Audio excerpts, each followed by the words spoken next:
دعوة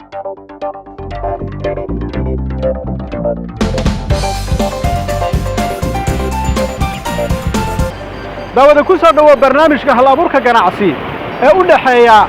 جامعة الصوماليلان دوا مشروع ترتم وحكو ترتم جامعة الصوماليلان جامعة عمود جامعة هرقسة جامعة برعو جامعة نوغاد هي جامعة بدر أرضك كوجوليستا أما جروبك كوجوليستا وحيليا مالجلين دقالة مالجلين تصور بحين أيوة بنك عالمي إلا ما قاب حي بريمير بانك أو كويا لما قال هذا هرقسة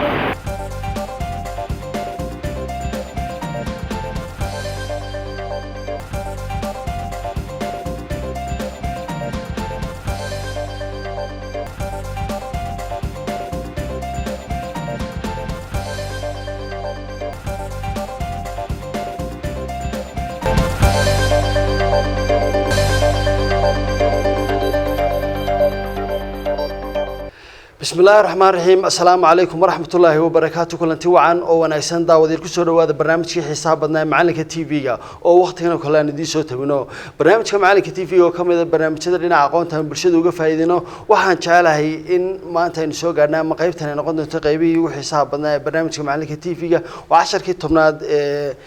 هالابور كجناحسية جامعة كلا دوينة دلكها أو ترتن حساب بدنا كل حمرية جامعة كم هذا جامعة الصومالان وحن شعله ستة إن عشر كتمناد نذكر الشاب بروفيسور وارق إبراهيم ماريو حنا كلا قويها كي برنامج شقيق قاعدنا يداوشون أحسن.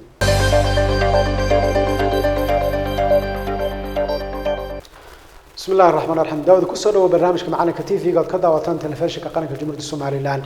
وعلى كسر قد شلنا 10 دي معنا كتيفي 10 كيس قالات أيان قال سو آخرين مركي هوري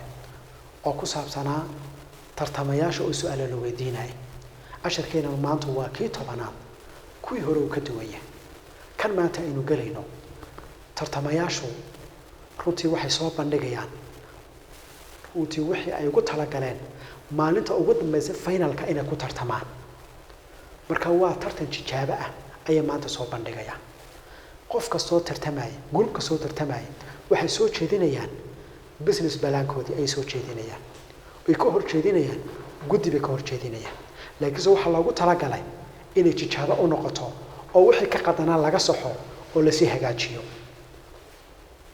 هذا بطاقة وده واحد ويان ترتمياش سؤالها presentation كأي بحيان وحنوقت هلاك الله قد داس إني نقديان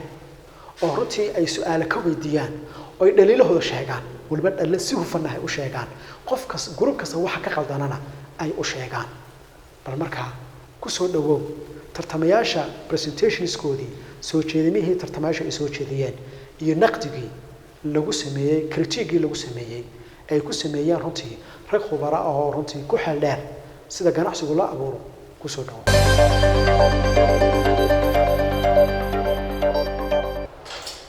anigoo ka socda jaamacadda Amuud ardayda u tartamaysa business plan-ka hal abuurka ganacsiga anigoo ku tartami doona insha Allah poultry farming dhaqashada digaaga sidoo kale waa waxyaalaha shaqada aadka ugu badan leh maxay ahaynay profit-koogu markaaba uu soo kaco lacag haddaad geliso 10 bilood 12 bilood waxaagii aad gelisay 3 liblaabkii baa ka soo baxay marka sidoo kale meelaha lagu dhaqi karo waxa kamid ah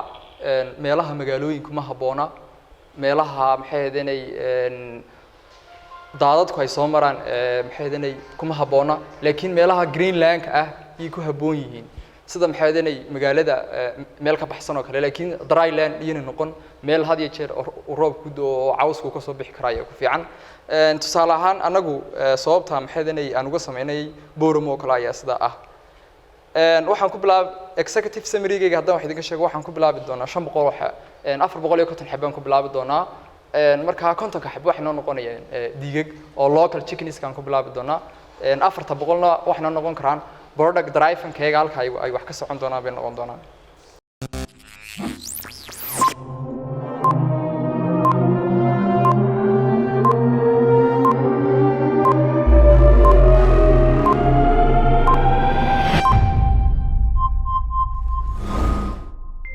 waxaad sheegtay inaad u baahan tihiin qof dhakhtara oo veterinary doctors oo hadhow idinka caawin doona bahashan xanaanadeeda caafimaadkeeda waxaasoo dhan taas waxay muujinaysaa idinku inaydan lahayn technicality inaydan aqoonti u lahayn marka waxa lagaga baahan yahay inaad cadeysid halka qofkaas muxuu noqon doonaa qof partner idila ah ma qof employee idin noqon doona oo shaqaale idin noqon doona muxuu noqon doonaa halkaan iyadan aad cadeysaan waa iyadan assumption uu ka dhigin inaad qof keeni doontaan ama doctor bay calling aanu noqon qofkii saddex markaad eegtid problemko kale waxaad sheegtay in problem jiro boorama aynu isla qaadanay in uu beedku ku yar yahay misna haddana waxaad sheegtay in beedku laga helo meelo yaryaroo boorama ka mid ah taa macnaheedu waxa weeye competition ayaa ka jira boorame markaad beedka keenaysid khaasatan organiga marka halkaasi waxay ku dhaxalsiinaysaa markaad geedaysid meesha la yiraahdo competition ama competitive advantage-ka inaad cadeysid ood ku cadeysid waxaad kaga fiicnaan doontid kuwan yaryar hadda jira ama kambaniyada jira beedka ka shaqeeya dalka kuwa dibadda iyo kuwa boorame khaasatan pricing oo kale hadda beedku waxa weeye waa $5 $6 meelaha marka aad new entry-ga marka jira new entry marka aad suuqa soo galaysid discount baad hadii jeer sheegaysaa imika laakiin $5 haddaad siisid baashan yar tray-ga lagu iibiyo 30 xabo waxba kaga duwanid kuwii hore marka soo galaysid suuqana hadii jeeraale inaad waa waxyaalaha lagu tartamo discount-ka ama sixirka hooseeya qofka ganacsiga soo galaya marka ugu horeeyo waxa uu ku soo galo ama waa meelaha customer-ku hadii jeer ay u iilan yihiin inay company-ga la qabsadaan marka ugu horeysa marka halka pricing-kana waxa fiican inaad sameysaan marketing research-kiina marka sameysaan qaybta competitive advantage and competitive markaad maraysaan inaad pricing-ka si fiican u qeexdid oo dibadna adoo ka diirad qaadanaya company-yada kale ugu dambeyn waxaan soo jeedin lahaa time-ku waa cajiib hal minute baa lagu siiyey wayna ka dhamaatay markaad slide-ka sameynaysid slide-kaaga rehearsal-ka mocking-ka marka presentation mocking-ka marka sameynaysid waa inaad yaraysaa hadii jeeraale presentation slides-ka aad sameynaysid haddii kale waxay qaadanaysaa waqti badan lagumana ogolaan doono stage-ka dhabta ama real show-ga markaad sameynaysid inaad waqti badan lagugu dari doono haddaan kow eego talooyinka guud waxa weeyaan ma baahnid inaad in badan hadashid time-ka iskaga limid waxaad haystaa waa 7 daqiiqo berina waxaad haystaa waa 7 daqiiqo ma baahnid horta inaad waqti badan ku lumisid inaad introduction iyo background iyo waxaas oo dhan isku soo hadashid waxaan ku oran lahaa salaanta ka bacdi toos u tag business-kaaga u gal toos business-kaaga iyo description-kiisa iyo hawlihiisa u gal talabaad waxa weeyaan waxaan doonayay inaan iyadana aan idinku waxaad jiray 2 minutes subtitles baad samaysaan wada subtitle buu ahaa slides-kiina company-ga lahaanshihii ownership-kii yaa la company-gan sidaa loo kala leeyahay yaa maamulaya wax allaale waxaad ka sheegtay arrinkaasi ma jiro haba yaraatee marka waxaan ku qiyaas qaadan karno maadaama 3 qof tihiin imika aan sheegi karnaa ma jirto aad ilaa imika marka waa inaad eegtaa sida loo leeyahay governance sida loo maamulayo qof walba wuxuu qabanayo qofka maamulaya si xirfad nooc ma leeyahay in business-kan wado maamulo ma fahanteen marka taasna waa qodob kale oo muhiim ah waxaan maleynayaa in team-ka kala qoro ay note-ka ku qorayaan waxaad tiri price-ka waxaan idinkaga iibinaa $5 maad caddayn sida ku timi Soomaalida $5 baa lagu iibinayaa $5 sida ku timi maad caddayn sicidna uu taabtay wax weeyaan market research baa kaaga soo baxday maadiga go'aansaday ma customer-ka go'aan sidee bay ku timi waa inaad caddayso halkaan oo muhiim weeyaan inaad taasina aad xoog saartay inaad caddayso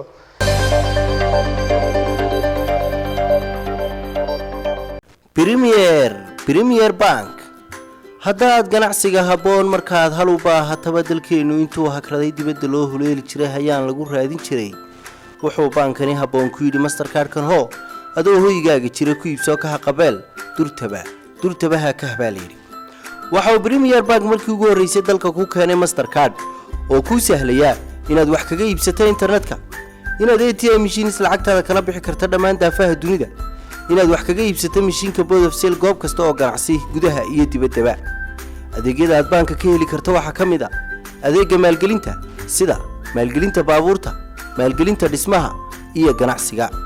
xisaabaha aad banka ka furan karto waxa ka mid ah xisaabaha socda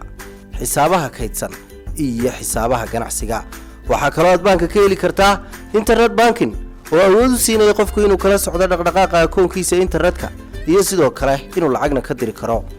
ATM oo aad kaga maarmaysa inaad mar kasta tagto xarumaha banka adigoo lacagtaada kala bixi kara goob kasta oo yaala mishiinka ATM dalka gudihiisa iyo dibaddiisaba. Swift adeegan oo kuu sahlaya in daafaha dunida lacag lagaga soo diri karo adiguna aad sidoo kale u diri karto. haddaba ballanteenu waa Premier Bank. magacaygu waxa weeyaan Cabdiraxmaan Siis weeyaan waxaan ka socdaa jaamacadda Burco faculty-ga economic dhigta gaar ahaan business-kaygu aan ku tami doonaa wuxuu noqon doonaa fishing company name-kayga waxa loo yaqaanaa waxa Burco Fishing Supplier and Restaurants adeega aan ku shaqeyn doonaa waxa uu noqon doonaa product isku magac ku baxdo Burco Fishing Supplier and Restaurants waxaanu laba shaqo isku qaban doonaa si uu ama revenue-gu laba istirm noqdo waa supplier and restaurants ma noqono sababta supplier waxa weeye inta hadaan berbera ka dalbano hal talaagad ka dalbano iyo hadii aan ka dalbano afar talaagadood costku wuxuu naga yaraanayaa hadaan dalbano afar talaagood dalbano aan kuwi kale iyaguna gaar ahaan u dalbanayay aan iyaga siino customer satisfaction sidoo kale restaurants aan ku sameeyno meel frying fish kalluunka lagu shiilo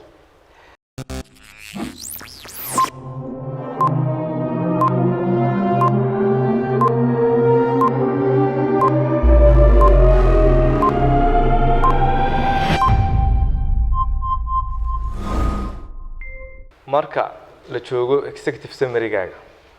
wuxuu ahaa generic wax general shaqaan abuureynaa dadkan kalluunka bareynaa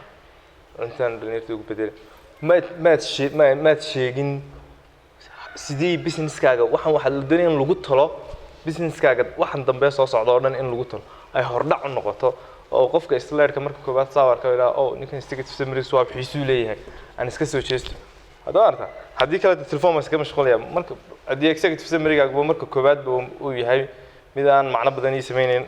text message يحمل سكتر سنة يعني كانوا كم شغلة يعني attention بدن هلي معي وقوم مهم زين حويا قفك ماركس كوسينة يعني تاني يمكن طبعا ماركس كوسينة يو مر طبعا تدور دقيقة تاجنتها وحسكت ضيدا إن لوضع قف صدق قف بريت ولا ماشي فرديا أتسوتشيدت وأنا مرقول كاتيسن أو أي كحيسة جلسين إسرائيل كاجن أجان وآخرين وكداودان مركز حدليس أو أي أقول حيان إن إسرائيل كاجن يين عادي كاجن لوضع أصلا مركز كرت totally وحويان executive summary جاس وحبذا نمو شيء مركز كوباد معلومات بدنا business كاجو مهم لكن معلومات كلها بهنا موجودين قضب كتير من دنيا أنا كاد حوج مرور بعض كسوع اللسان لكن حوجنا أتصارتان إن إذا سكيل على لسان إنه تخاو استعماشان واحد كو أتكدوا لسانه كيجا واحد مرور بعض كسوع اللسان إن حدونا ضدك إن كلون كبرنامج دام حالي يرادان يمكن أبارد عضي short term business بكان نقولنا ساتاس وقت common business جري نقولنا هدي بريد روب كده وكر روب كداية حلو وحلي هذا نفك حوله وحب بهني وكل يتأفر لعتن عشاء وجيده في عند غون سيدي سوق صنعان نفك حوله مركا بيين بيعب تاس ما بالك بعد سوق وحكوسون نغني هي بكسي وسيدي سوق صنعان مركا أرنينا وحندورنا substitution إننا نصنعنا سبب طاق حوله بايع تاسية assumption كينا نغني هل كانت كدولة سنة تاسية نغني ده فهمت تانا وين تسكحوج سنة حوج سجى أكتان مركان أوي ما ده business description كيني يو product description كيني وحين نيورن slide كينو too much وحكو قرن هالكاس وده ومجالنا إنه قرالة وحندوني وحي رو points قضب bullet points مهمة وحن كلام قرآن ده مسكحة كشك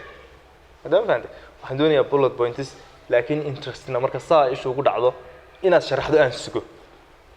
وشرح هذا ذا كاسكو هذا ما فهمتي لكن التكست ده كايسو جزء أنت نخريه أنا كنت يدو واحد كهذا لسان نحر كهابا عن سكيل لابيا واحد صنع خسرنا مركا إنه قفكوا كاجا مشغول سلايد كي أيام الدنيا إنه لقارته مركا واحد صار يعني مركا business description كاجي يكتيد مركا يكتيد product description كي وحيبها صار لمي واحد هاين iyo kan imka aad aragtaaba in hotaagan waa xawayaan waa qoraalku waa too much looma baahna qoraalka inta leeg bullet points soo garanaysan bullet points ayana dhigatid inta kale waxa weeyaan mid adigu shakhsi ah iyo qofka presentation jeedinayo kastaba ay muhiim u tahay inuu ogaado waxa weeyaan tan faraha badan aad soo celcelinaysid waxay yara tusaysaa inaanad xog badan ka hayn waxaad jeedinaysidba hadaba fahamtay inaad xog ka badan ka hayn waxaad jeedinaysid at the same time inaad slide-ka aad eegto mar walba slide ku mashquulsho anigu sugayo hadalkaaga sugayo nuxurka ereygaad odhanaysid doonayaan aan ogaado oo ereygaad odhanaysid halkan note aan ku qoranayaan charge garanayo marks kugu siinayo hadda slide-ka eegtid ana slide-kan ku leeyahay agoon hadhowna marka soo jeesto artalo markii muxuu laayo one baan ku siinaya hadaan doono dan helo fahmo hadaan fahanto waxaan doonaynaa inaad eenta iyo in qofku slide-ka soo socdo waxa ku qoran uu ogaado markaad kow saa u geysid inaad ku jeesatid ma waxa ku qoran waa inaad ogtahay iyo waxaad odhanaysid way bismillah way si fiican bay horta inoo ku socotaa waxba yeelaan inta badan dhinaca dhaliisha sababta loo sheegay waxa weeye mar kasta aad ogaatid weakness-kaaga oo aad garowsatid waa mar kasta oo aad diyaar u tahay inaad seexdid oo aad ka faa'iidaysatid xaqiiqda aynu halkan u joognaana waa taa axmed baa sheegay substitute product baad ka dhigteen fishinka ama kalluumaysigaad ka ganacsanaysaan inuu yahay xoolihii waxba taa ku talax tegi maayo waqtigiibaa koobnaanaya xaqiiqatuna waa taa marka product uu qaali noqdo ayaa waxa la eegaa product kale substitute-ka waa dad reason baad u isticmaalaan substitute marka haddii burco hilibkeedu qaali noqday ama cargo ariya loo keenay macnaheedu waxa weeye hal laga tanaasulo ma ahayn laakiin somehow substitution ha loo qaato weeye bedel ha loo qaato way objective-kiina executive summary-ga iyo operational plan-ku completely waxa soo eeg bay ahaayeen politics iswada mixture oo isku wada dhex jira waxa la yiraahdaa hadii jeeraale first impression maxaa la last longer halka ugu horeysa business plan-ka laga arkaa waa executive summary-ga qofka ku meel gelinaya iyo qofka imtixaanka kaaga qaadaya iyo qofka akhrisanaya meeshuu eega waa executive summary-ga marka executive summary-ga waxa la marka ugu horeysa la qoraa marka ugu dambaysa la qoraa laakiin marka la soo bandhigayo waa shayga ugu horeeya page-ka ugu horeeya ku qoran marka waxaan oo dhan aad ka hadlaysay just executive summary-ga waa inuu sheegaa aanan u baahnan baynaan hoos aanan ugu dhaadhicin marka executive summary-giina markaad eegtid waxaad moodaysaa inuu objective yahay objectives-ku aad iyo jeer yimaada business description-ka ka hooseeyo qaab noocaas u hoos yimaada marka halka iyadana inaad iska saxdaan baa fiican oo had iyo jeer narrative noqdo executive summary-giinu ee bullets iyo points noocaas aanu noqon narrative yaro one paragraph two paragraph ugu badnaan half a page marka aynu ka hadlayno A4 size-ka marka aynu ka hadlayno waxaan kaloo aan arkay waxa badan abbreviations badan baa ku jiray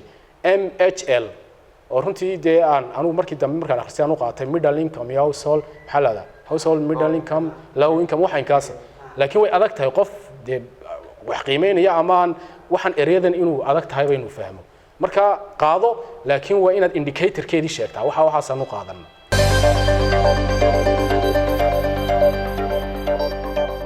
magacayga waa Sii Cabdi Yuusuf kala socota jaamacadda Hargeysa especially business administration and accountantna maanta waxaan wadnay business plan-kan wadanay waa maamuus event plan firm oo ah company ama firm ku shaqeynaya inuu qaabeeyo xafladaha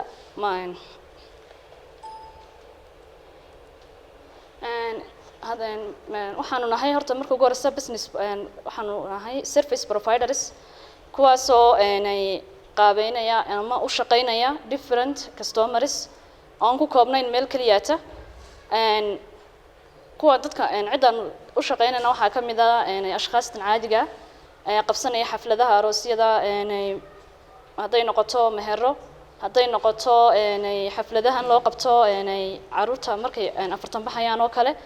happy birthdays oo kale xafladaha loo qabto dadka iminka kala qof sii dhoofayo kala ama sii socdo xaflad sabootina loo sii qabanay ama soo dhaweyna waxa kale oo qabanaa xafladaha corporationska such as businesska universitieska non profit organizationska ku shaqeeya non profitka kuwa waxyaabahan u qabano waxa kamid ah matalan ba hadii la qabanayo business cusub la furayo la daafurayo inaan xafladii u qaabayno inaan hadday product cusub ay soo kordhiyeen shirkadda ay soo kordhisay inaan qaabayno iyada laftirkeeda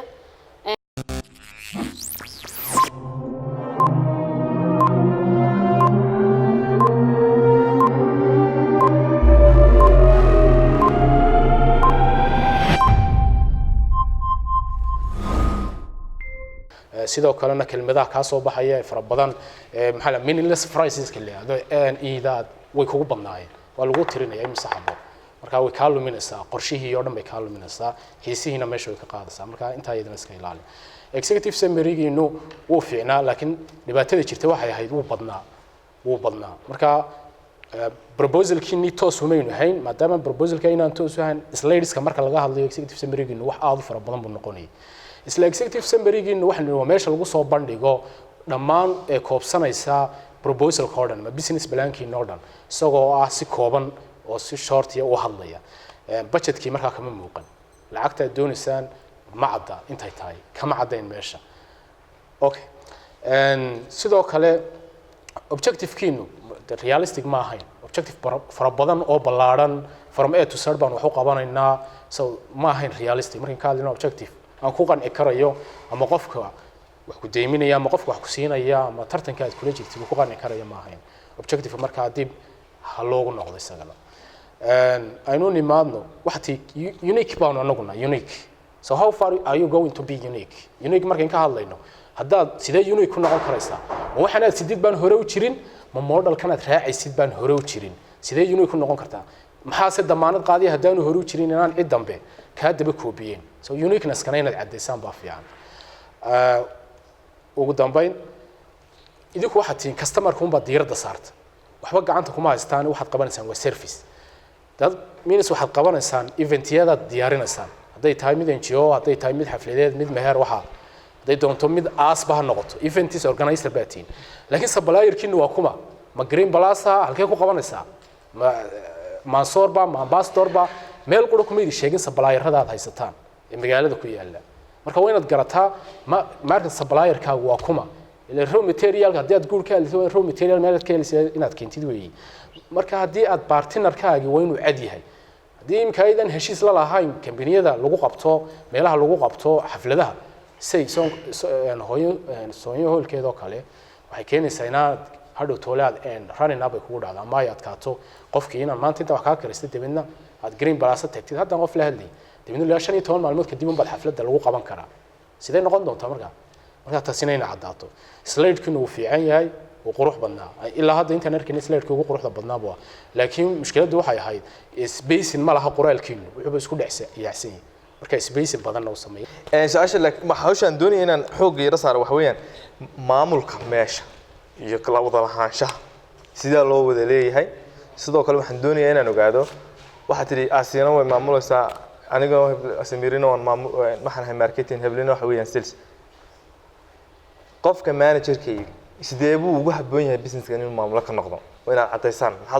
maxaa Asiana maamul way u noqotay sabab ma iyada management ka baxday ma aqoon hore leedahay biro hore waxna kale ka shaqeyn jirtay ma xirfadeeda maamul baa fiican waa inay reason jirto waa inay sababi jirto ama waxa tiraahdaa Asiana waa maamul aniguna waxaan marketing inta kalena waa sales intaas maaha in ku filan in aad sharaxdaan maamulkiina iyo businesskiina sida aad qorsheynaysan oo kicisaan iyo waliba wada lahaanshaha sida ay leeyihiin xataa may caddayn mentors waxaad tirahdeen businesskayga waxaan na dhiirigelinayaa ama mentor ka noqonaya qof khibrad u leh waa ay qofkaas waxaan u baahanahay at least in qofka biography-giisa ma garanaysaa waa laba paragraph ama hal paragraph oo ku saabsan qofka magaciisa waa in qofkii la garanayo toos aad u garanaysaa iminka aad la hadashaa biography-giisa inta sano khibrad lahaa wuxuu ka shaqeeyey siduu business-kan ugu taxalluqo waxaas oo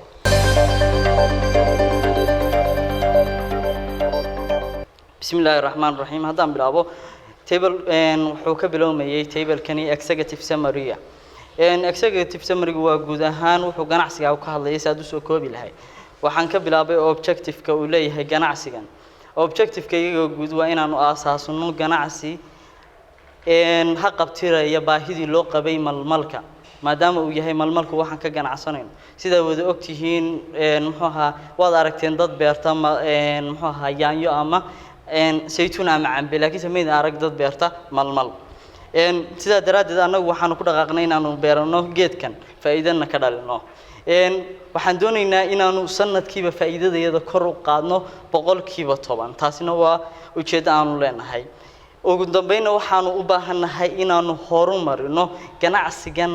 malmalka ah kana badbaadino muddo yar birigifankiisa kaga saarno. ujeedooyinka iyaga aan halkan ku qornay waxaa ka mid ah sidoo kale inaanu u samayno dadka annagoo kale ee jaamacadaha ka soo qalin jabinaya fursad ay shaqo ku helaan.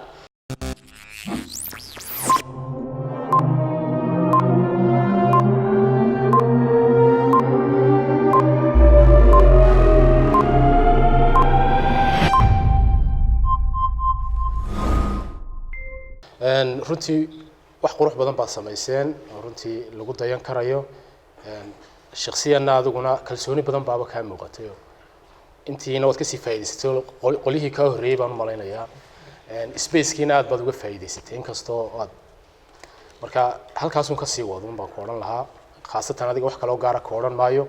waxa uun yara adkaa markaan gudahaan usii gallo executive summary-geena aynu kasoo qaadno executive summary-ga in badan baad ku rafatay marka executive summary-gu waa snapshot oo meesha ugu horeysa wax laga arkayo waqti badan inay kaaga lunto maaha laakiin waa inaad clear to the point waa inaad u noqotaa executive summary-ga markaan arko waxaad adna ii sheegaysaa waa inaanu kaaga badan 2 minute haddaad 7 minute haysatid 1 minute haddaad 10 minute haysatid 2 minute ugu badnaan laba markaad sameynayseen waxaan loo yaqaano mayraxda ama geedkan ii sheeg la yiraahdo malmalka sidaad sheegtay waxaad tidhi beer baanu leenahay beertaasaan markaanu ku samayn doonaa geedkana waa la yaqaan wuxuu yahay waa geed inta badan dee ka baxa miyiga oo inta badan aan beer ahaan loo isticmaalin laakiin waa laga dhigi karaa geed beer laga isticmaalo laakiin waxaad isku yaraysay beerta aad leedahay 100 geed baad ku sheegtay scope-kii business-kaaga wuu yaraaday markaa halkaas waxay ka keenaysaa in aad raw material-kii ama geedkaad guranaysay inuu aad u yaraado taasina ay kugu dhacdo had iyo jeeraale in aad product-gaagii uu shortage uu ku noqdo mararka qaar ama uu kala go'aba marka inta badanna waa wax seasonal waliba waqtiga kuleylahana yimaada laakiin adigu waad bacriminaysaa waan garanayaa bacrimintaas dhirta kugu yar scope-ka kugu yar saddex business plan-ka sidaad u hadlaysay waxa muuqatay business plan hore u yara diyaarsan inuu yahay waxa sidoo kale muuqanaysay qofka diyaariyay inaad adigu u badnayd waayo kelmadda waxa ku soo baxaysay inaad research-kaas adigu samaysay markaad dadkii ninkii maxaa loo jiray bacaad miyo ahaa ninkaad u tagtay oo kale boosaasi jooga cilmi yani waxa ka muuqatay asxaabtaada kale inay imikuun tiri maxaad inoo haysaa contribution badan aan ku lahayn khaasatan adigu baa laga dhex akhrisanayay type of business-ka ma cadda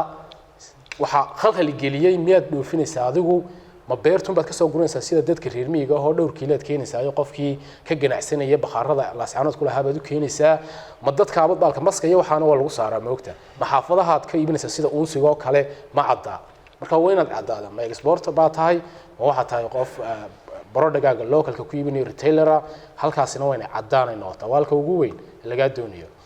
experience-ka aad ugu leeyahay qofka manager-ka adaa yidhi manager baan hay experience noocmaad u leedahay waxan iyo business-kan inaad abuurtid oo kicisid cid technical idin support garanaysaa ma jirtaa waxaani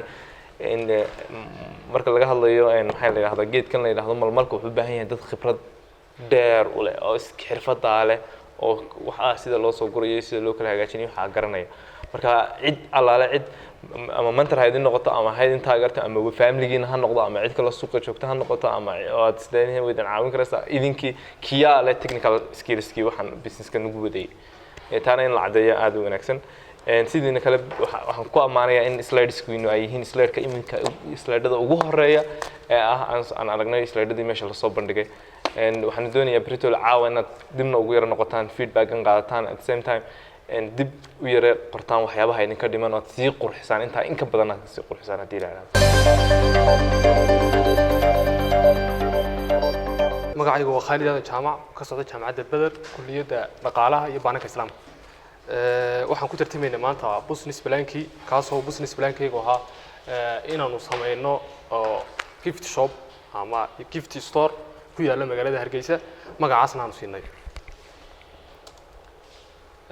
in horta 7 mir lagu soo kabo yar adagtayo 40 slide baan diyaarsanay 12 ka dhigay wali 7 slide soo koobo marka way iska raadkanaysaa kulliin la yarada dejiyo yeelkadeed magacaan siinay kaasoo ahaa Hargeysa gift shop exclusive summary-ga markii horeysay waxyaabahan isweydiinay waxaa ka mid ah horta media-ha horta idea-dan xageed ka keentay su-aasha horeysay isweydiintay waa taa idea-dan isay ku timi markaa idea-dan laba mid way ku timi bulshada xaggeedii bay ka timi oo need ay bulshadu u baahantay oo magaalada Hargeysa dadka ku nool maanta la leeyahay 1.2 milyan weeyaan in saddex dukaan ma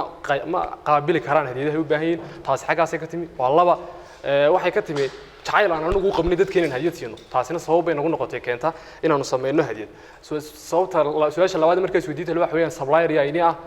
san ku sheegi doonaa isku summary-gayga supplier-ka waxaan doonaynaa horta product-kayga waa mid dibadda ka imanaya oo dalkii ma yaalo wax dalka yaalana maaha marka supplier-isku wuxuu yahay inaanu ka soo qaadno ka soo waaridno dalka dibadiisa waxaanan ku cadayn doonaa business plan-kayga inuu noqon doono meesha ugu weyn aan ataagayna China customer-ka ama target-ka aad ataagaysan inuu yahay kaarta aan ataagaynaana waxa uu yahay teenagers ama youth dhalinyarta saddex qaybood qolada families-ka couples-ka lamaanaha iyo children carruurta saddexda waan ataagaynaa anagoo u badinayna inaan dhalinyarta ataagno dhalinyarta kuwooda welibana shaqeeya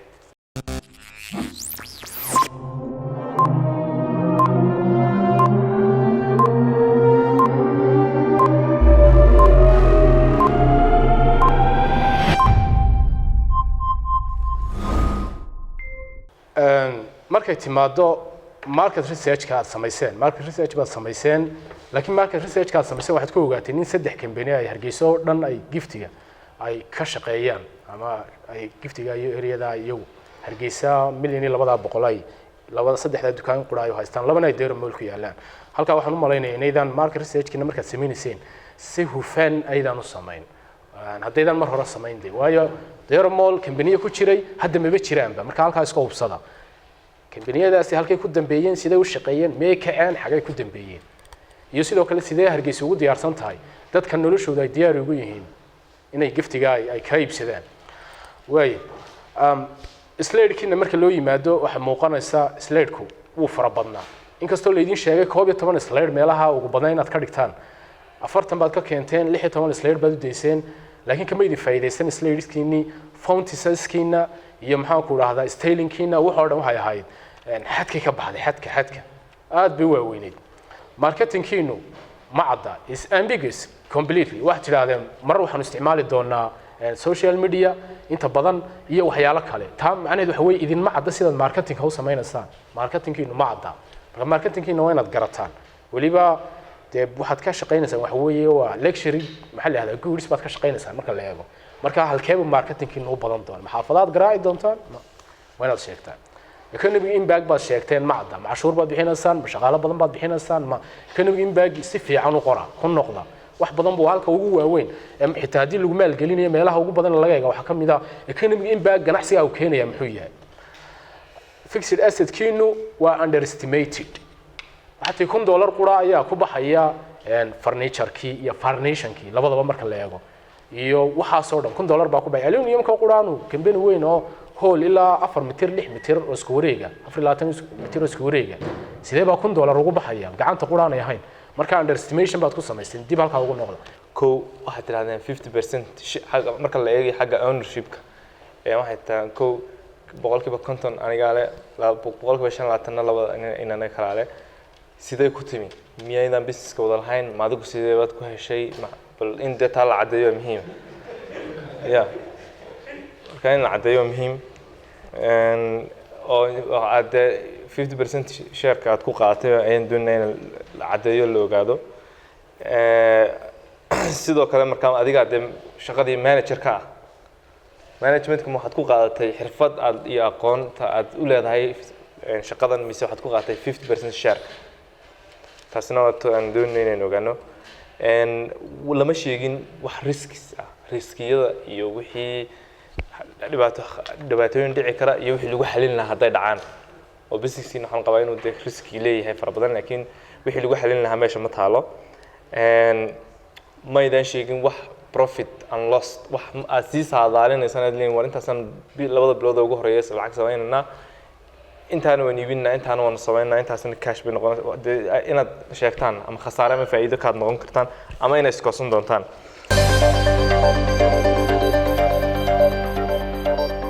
daawada runtii aad buu u qiimo badnaa naqdiga ay soo jeediyeen guddida ay soo jeediyeen naqdi aad u qiimo badan bay soo jeediyeen group kasta waxay u sheegeen maxaa ka qaldan si ay isu saxaan sababtu waa maxay sababtu waxay tahay beritoole waxaa dhacaya tartankii kama dambaysta ahaa qof group kasta waxay soo jeedinayaan runtii waxay soo jeedinayaan waxay ugu talagaleen inay ku guuleystaan bay soo jeedinayaan marka maanta waxaan ugu talagalnay qof kasta in la saxo weliba yaa saxaya waxaa saxaya dadkii tababarka bixinayay axmed oo runtii ka mid ahaa raggii tababarka bixinayay ayaan ugu talagalay inuu ka qayb qaato sixitaankooda uu ka qayb qaato marka naqdiga aadka u qiimaha badan leh ayaa qolo kasta loo soo jeediyey waxaana loogu talagalay dadka kale runtii barnaamijka daawanayaana inay ka faa'iidaystaan naqdiga oo ganacsiga markay abuurayaan ay ka fogaadaan waxa la dhibaatsan ku weyn ganacsigooda aad baad u mahadsantihiin wassalaamu calaykum waraxmatullaahi wabarakaatu waa tahay daawadayaal waxaa laga yaabaa in badan oo ka mid ah isweydiiyaan talow ganacsi marka la abuurayo ama laga faa'iideysanayo sidee ganacsiga lagu bilaabaa ama see loo abuuraa halkeese ganacsigu ku dambeynaya ayaa aqoontaasi kala duwan ee ganacsiga la xidhiidha fikrado fara badan aad ka hesheen barnaamijkeenii macalinka TV-ga wejigii tobnaad ee tartanka hal-abuurka ganacsigana waxaan jeclay intaasi inaan kusoo gunaanadno waxaan si gaar ah ugu mahadnaqnaa bangiga caalamiga ah ee Premier Bank iyo sidoo kale isku duwareedaha iyo soo saaraha barnaamijkan Cabdiraxmaan Xariir oo Professor Maarig Ibrahim iyo Jaafar Axmed iyo inta kale barnaamijka qayb qaatay dhamaantood ku dhaafayna assalaamu calaykum waraxmatullaahi tacaala wa barakaatuh